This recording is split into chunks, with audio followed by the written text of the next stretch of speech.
Hello everyone.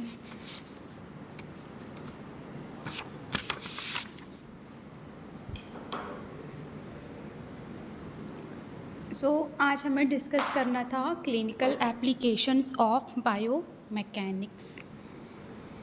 ठीक है, आपने पढ़ा था कि बायोमैकेनिक्स क्या है। वो दो वर्ड से बना है ना, बायो और मैकेनिक्स। ठीक है, तो क्या है, हमारे बॉडी में मूवमेंट कैसे होती है, मसल्स कैसे फोर्स लगाती हैं, बोन्स और जॉइंट्स कैसे काम करते हैं, और ग्रेविटी और एक्सटर्नल फोर्सेस का बॉडी पर क्या इफ़ेक्ट पड़ता है। ठीक है, ये सब बायोमैकेनिक्स में पढ़ते हैं, है ना। तो आज क्या है टॉपिक आपका, क्लिनिकल एप्लीकेशंस ऑफ बायोमैकेनिक्स। ठीक है, फर्स्ट क्या है, गेट एनालिसिस, मतलब कि वॉकिंग का एनालिसिस। ठीक है, तो इसके डेफिनेशन की बात करें, नोट्स में नहीं है बट मैं बोल रही हूँ, आप लोग लिख लीजिएगा। ठीक है, gait analysis is the systematic study of human walking pattern. ठीक है, देखो पॉइंट वाइज नोट्स में मैं देती हूँ, ठीक है, लेकिन हाँ उसको एक्सप्लेन करती हूँ। तो अगर कुछ डिटेल नोट्स में नहीं है तो आप अपने रनिंग नोट में लिख सकते हो। ठीक है, हाँ, तो gait analysis is the systematic study of human walking pattern, मतलब किसी पर्सन के चलने के तरीके को डिटेल में क्या करना, ऑब्जर्व करना। ठीक है, तो वॉकिंग के टाइम फिजियोथेरेपिस्ट चेक करता है, स्टेप लेंथ है, वॉकिंग स्पीड हो गया, फुट प्लेसमेंट है, वेट डिस्ट्रीब्यूशन हो गया, हिप नी और एंकल मूवमेंट है, बैलेंस और कोऑर्डिनेशन हो गया। ठीक है, जैसे अगर कोई स्ट्रोक पेशेंट चल रहा है और उसका एक पैर वीक है, ठीक है, तो क्या करेगा, वो पैर घसीट सकता है, राइट, बैलेंस खो सकता है, एक साइड ज़्यादा वेट डाल सकता है। ठीक, तो गेट एनालिसिस से पता चलता है कि प्रॉब्लम मसल वीकनेस की वजह से है, जॉइंट स्टिफनेस की वजह से है, या बैलेंस प्रॉब्लम है। ठीक है, क्योंकि अगर गेट एबनॉर्मल होगी तो जॉइंट पर एक्स्ट्रा स्ट्रेस आएगा। ठीक है, पेन हो सकता है, फॉल रिस्क बढ़ सकता है, इसीलिए फिजियोथेरेपिस्ट गेट को क्या करता है, करेक्ट करता है। ठीक है, तो ये पॉइंट क्लियर हो गया होगा। नेक्स्ट है पोस्चर असेसमेंट, मतलब कि बॉडी पोजीशन का असेसमेंट। ठीक, इसको भी नोट लिख लो आप लोग अपनी कॉपी में। क्या है posture, posture means the alignment and position of body parts while standing, sitting और मूविंग। ठीक है, तो पोस्चर असेसमेंट में देखा जाता है हेड एलिगमेंट हो गया, शोल्डर पोजीशन है, स्पाइन कर्वेचर हो गया, पेल्विक एलिगमेंट है, नी पोजीशन है। ठीक, जैसे एक पर्सन हमेशा कंप्यूटर पर आगे झुककर बैठता है, ठीक है, तो इससे क्या है, इससे नेक आगे आ जाती है, शोल्डर राउंड हो जाते हैं, बैक मसल्स पर स्ट्रेस आता है। ठीक है, इससे क्या होगा, नेक पेन है आपका, बैक पेन होगा, मसल फैटिग होगा। ठीक है, क्योंकि गुड पॉस्चर में बॉडी वेट इक्वल डिस्ट्रीब्यूट होता है, जिससे मसल्स और जॉइंट पर अननेसेसरी लोड नहीं आता। क्लियर। नेक्स्ट है एक्सरसाइज प्रिस्क्रिप्शन। ओके, इसमें क्या है, देखो पेशेंट की कंडीशन के अकॉर्डिंग सही एक्सरसाइज प्रोग्राम बनाना एक्सरसाइज प्रिस्क्रिप्शन कहलाता है। ठीक है, तो फिजियोथेरेपिस्ट डिसाइड करता है कि कौन सी एक्सरसाइज करनी है, कितनी इंटेंसिटी होगी, कितना रेजिस्टेंस देना है। ठीक, जैसे नी इंजरी वाले पेशेंट को पहले रेंज ऑफ मोशन एक्सरसाइज, फिर मसल स्ट्रेटनिंग, फिर धीरे धीरे वेट बियरिंग एक्सरसाइज कराई जाती है। ठीक है, क्योंकि अगर स्टार्टिंग में ज़्यादा लोड दे दिया जाए तो इंजरी क्या हो सकती है, इंजरी वर्सन हो सकती है। ठीक है, वर्ड्स हो सकती है।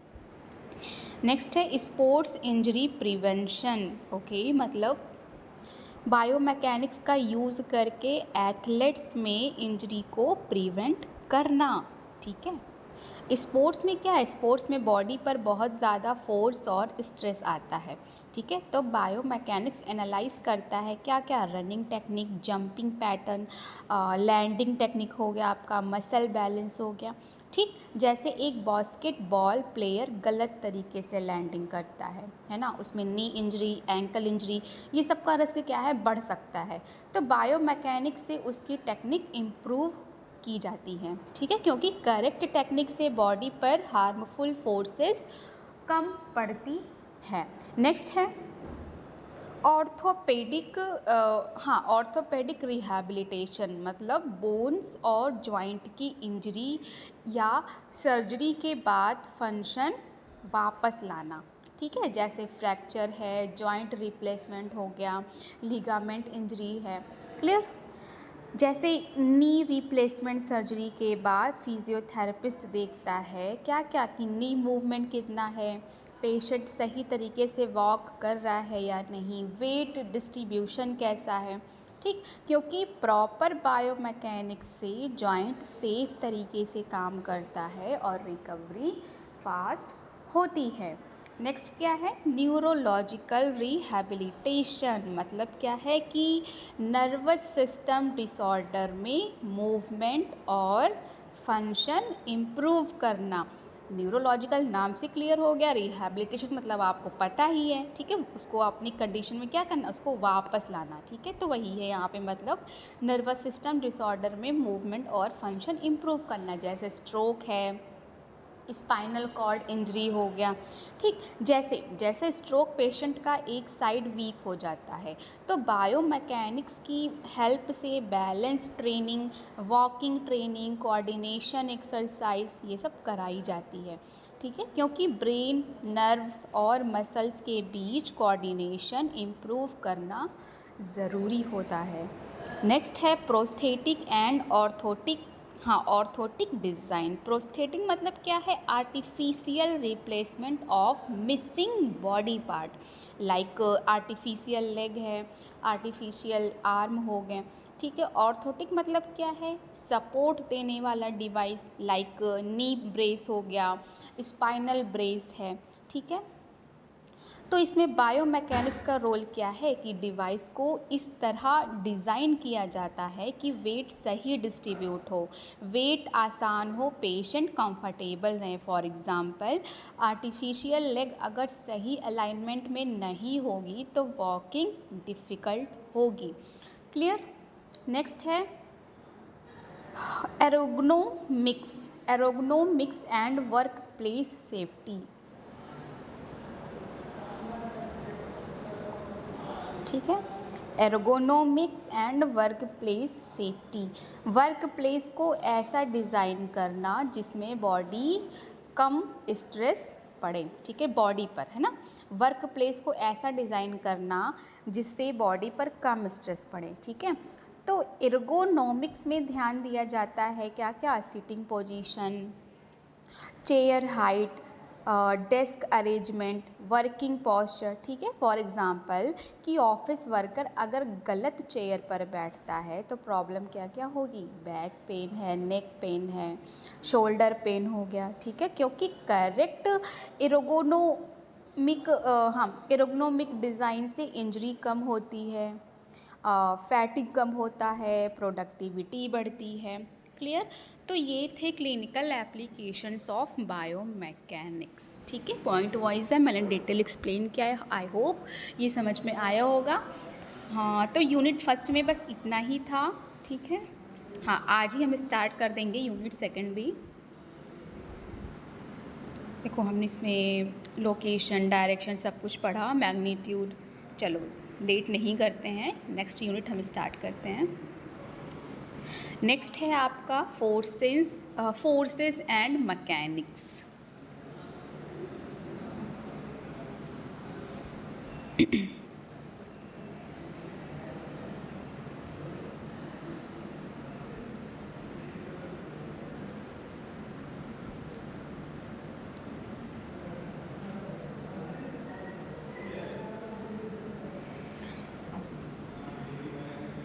ओके, सो सबसे पहले हम समझते हैं कि हमारा हमारा ह्यूमन बॉडी देखो, हमारा ह्यूमन बॉडी एक मैकेनिकल सिस्टम की तरह काम करता है, ठीक है। जब हम कोई भी मूवमेंट करते हैं, जैसे वॉकिंग है, रनिंग है, सिटिंग हो गया, स्टैंडिंग है, लिफ्टिंग ऑब्जेक्ट हो गए, है ना, तो बॉडी में कई फोर्सेस और मैकेनिकल प्रिंसिपल्स काम करते हैं, ठीक। मैंने क्या बोला कि हमारा ह्यूमन बॉडी एक मैकेनिकल सिस्टम की तरह काम करता है, ठीक है। तो जब हम कोई भी मूवमेंट करते हैं, जैसे रनिंग, स्टैंडिंग, सिटिंग, वॉकिंग हो गया, तो क्या है, हाँ, लिफ्टिंग ऑब्जेक्ट्स भी हो गए, तो बॉडी में कई फोर्सेस और मैकेनिकल प्रिंसिपल्स काम करते हैं, ठीक है। तो फोर्स और मैकेनिक्स में हम स्टडी करते हैं कि फोर्स बॉडी पर कैसे एक्ट करता है, मूवमेंट कैसे प्रोड्यूस होती है, ग्रेविटी और फ्रिक्शन का क्या इफ़ेक्ट होता है, ठीक है, मसल्स और बोन्स लीवर की तरह कैसे काम करते हैं। क्लियर?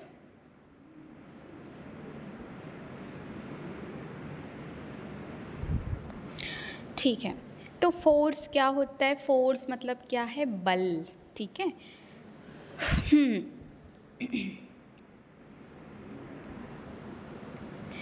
तो फोर्स ऐसे नॉर्मली सुन लो पहले अभी, ठीक है। लिख लीजिएगा आप लोग। Force is a push or pull that changes or tends to change the state of motion of an object, या फिर change its position, speed or direction. देखो, फोर्स मतलब कोई भी धक्का यानी कि पुश, या खिंचाव यानी कि पुल, ठीक है। फोर्स मतलब कोई भी पुश या पुल जो किसी चीज़ को मूव कर सकता है या उसकी पोजीशन चेंज कर सकता है, ठीक है। फॉर्मूला क्या है? Force is equal to mass into acceleration, ठीक है। F बराबर m इंटू ए, जहाँ पे फोर्स आपका F है आपका फोर्स, m है आपका मास, a है आपका acceleration.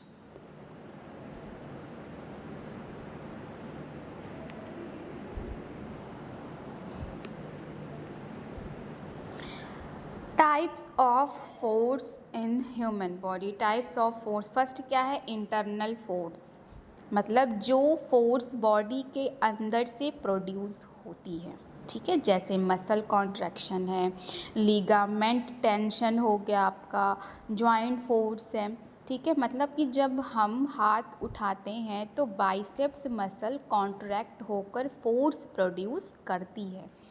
Clear? External force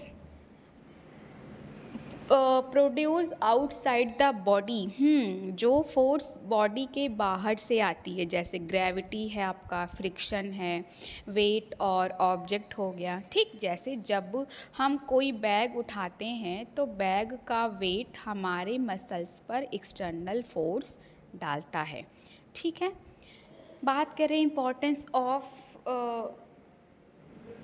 force, अच्छा इसमें नहीं है, ओके, ठीक है। बात करें importance of force in physiotherapy, तो फिजियोथेरेपी फोर्स को समझकर हम क्या करते हैं? एक्सरसाइज इंटेंसिटी डिसाइड करता है ये, ठीक है। मसल स्ट्रेंथ इम्प्रूव करता है, इंजरी प्रिवेंशन करता है। क्लियर?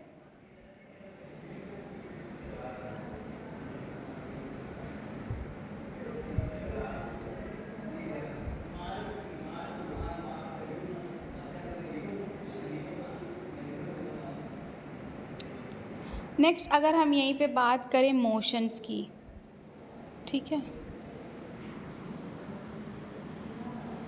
देखो, थोड़ा ये फोर्स फिर से समझ लो, क्योंकि मुझे लग रहा है अभी समझ में नहीं आया होगा, है ना। तो फोर्स मतलब समझ में आ गया होगा आपको, ठीक है। क्या है? Force is a push or pull that can change or tends to change the state of motion of an object. देखो फिर से समझो इसको अच्छे से। फोर्स क्या है? फोर्स कोई भी ऐसी ताकत है, ठीक है, जो किसी ऑब्जेक्ट या बॉडी को पुश या पुल देकर उसकी पोजीशन या मूवमेंट को चे चेंज कर सकती है, ठीक है। मतलब अगर कोई चीज़ रुकी हुई है और उसे चलाना है, ठीक है, या फिर चल रही है और उसे रोकना है, या कोई चीज़ उसकी क्या है, डायरेक्शन बदलनी है, तो उसके लिए क्या है, उसके लिए फोर्स की ज़रूरत होती है। फॉर्मूला क्या मैंने बताया, force is equal to mass into क्या है, एक्सीलरेशन, जहाँ पे आपको पता है F मतलब क्या हो गया आपका फोर्स, M मतलब है मास, है ना। कह सकते हो मास मतलब किसी ऑब्जेक्ट का वेट या फिर क्वांटिटी, ठीक है। A मतलब है एक्सीलरेशन, मतलब वेलोसिटी चेंज होने की रेट। जैसे अगर एक हैवी बॉक्स को मूव करना है तो ज़्यादा फोर्स लगानी पड़ेगी, क्यों? क्योंकि उसका मास ज़्यादा है, ठीक है।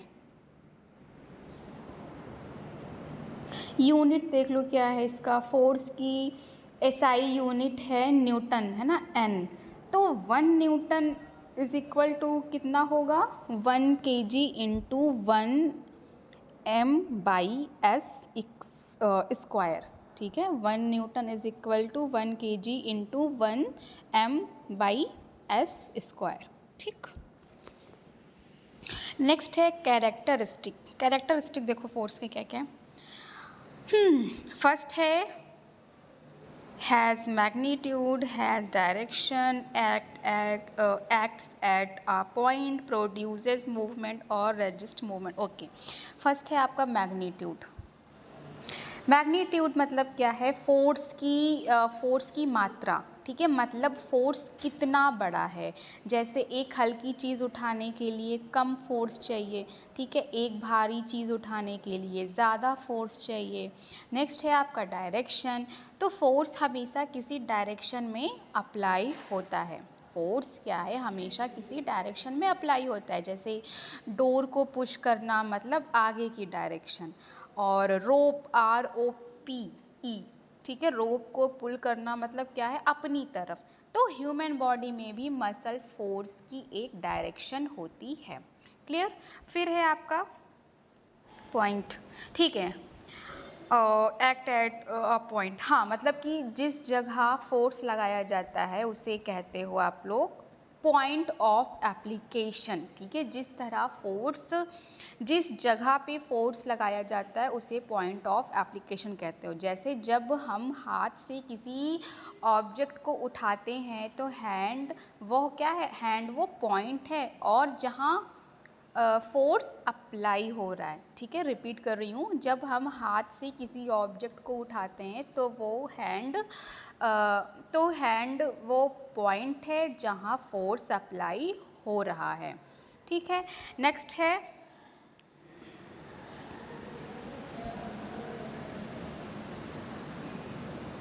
प्रोड्यूस मूवमेंट और रजिस्ट मूवमेंट।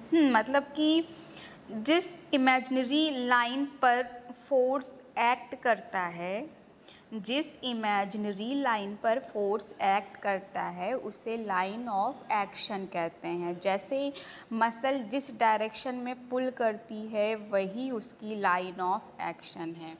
नेक्स्ट है इसके टाइप्स। फोर्स को मेनली क्या है, दो में डिवाइड किया जाता है, 2 पार्ट्स में डिवाइड किया जाता है, इंटरनल और एक्सटर्नल। तो फर्स्ट है आपका इंटरनल फोर्सेस, यानी कि इसको हिंदी में बोलते हैं आंतरिक बल, ठीक। डेफिनेशन इसकी क्या है, प्रोड्यूस इनसाइड द बॉडी, ठीक है। डेफिनेशन देखो मैं बोल दे रही हूँ, लिख लीजिएगा आप लोग। Internal forces are forces generated within the body. मतलब क्या है, जो फोर्स हमारे इनसाइड द बॉडी लिखा हुआ है वैसे भी नोट्स में शॉर्ट में, ठीक है। तो जो फोर्स हमारे बॉडी के अंदर से प्रोड्यूस होती है उसे इंटरनल फोर्स कहते हैं। जैसे मसल फोर्स है, लिगामेंट फोर्स हो गया आपका, जॉइंट फोर्स है, ठीक है।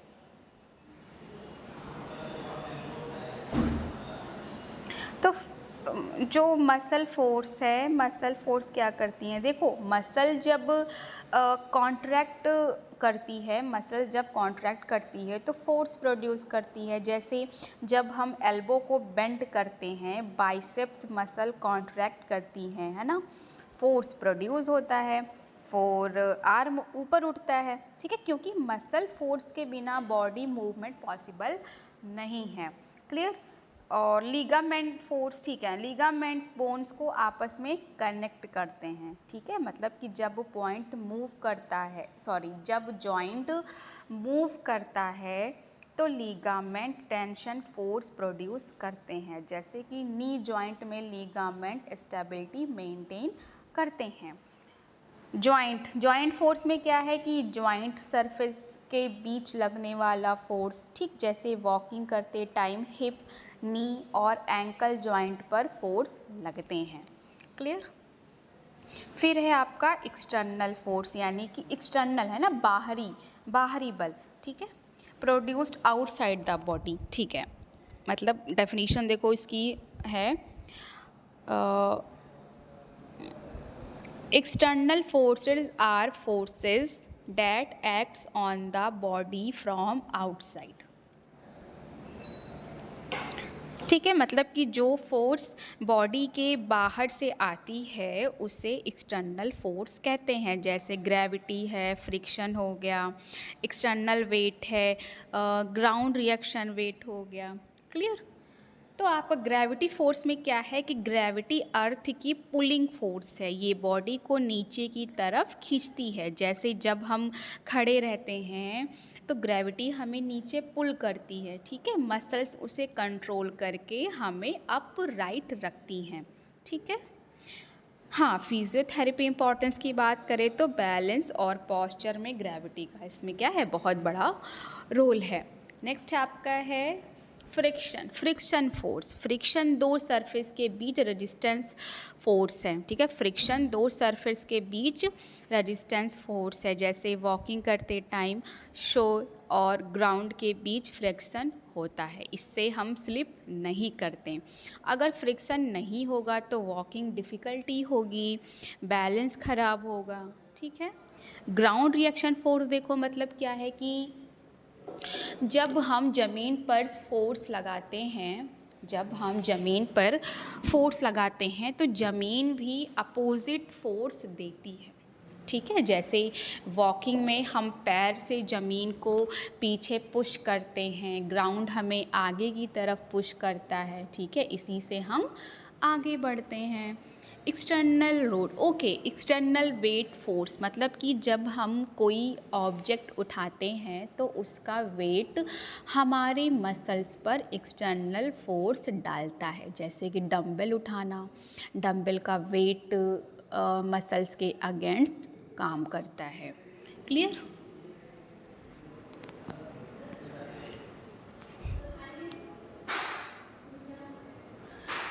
ठीक है, क्लिनिकल एग्जाम्पल देखो, सुन लो क्या क्या है।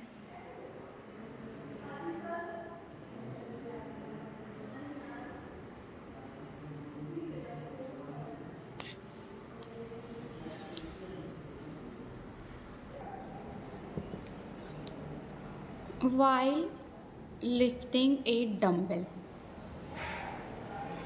मतलब कि जब हम हाथ से डंबल उठाते हैं तब बॉडी में दो टाइप्स की फोर्सेस काम करती है, ठीक है, इंटरनल फोर्स और एक्सटर्नल फोर्स, ठीक है।